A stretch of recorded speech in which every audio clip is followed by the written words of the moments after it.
nikomeye kuko ari wo soko y'imico y'imiryango yaragijwe. Ababyeyi b'abagore bafite inshingano ikomeye kuko ari wo soko y'imico y'imiryango yaragijwe. Iyo bagize imigambi myiza bakora umurimo ukomeye, kandi iyo bagambiriye ibibi akenshi bajya bigeraho. Niyo mpamvu bakwiye guhora basabira inshingano yabo ngo bayihagararemo neza, babere isi ingirakamaro. Iyo bagize imigambi myiza bakora umurimo ukomeye, kandi iyo bagambiriye ibibi akenshi bajya bigeraho. Niyo mpamvu bakwiye guhora basabira inshingano yabo ngo bayihagararemo neza, babere isi ingirakamaro.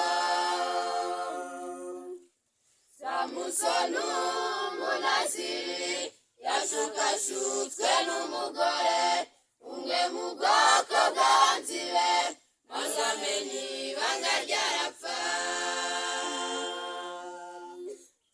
Samusoni umunaziri yashukashutswe n'umugore umwe mu bwoko bw'abanzi be, maze amenya ibanga ryarapfa. Umugore muri Herodiya yagambiriye kwica Yohana, maze abinyuza mu mukobwa we, umugambi murasohora.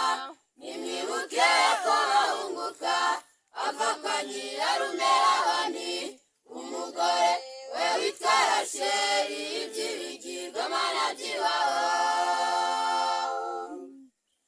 Umugore muri Herodiya yagambiriye kwica Yohana, maze abinyuza mu mukobwa we, umugambi murasohora. Nimwibuke ko bahunguka ava kwa nyirarume Labani, umugore we witwa Rasheli, iby'ibigirwamana by'iwabo.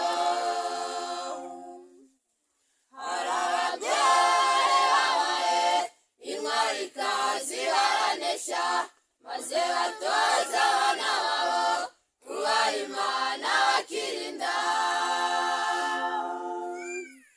Hari abagore babaye intwarikazi baranesha, maze batoza abana babo kubaha Imana bakirinda.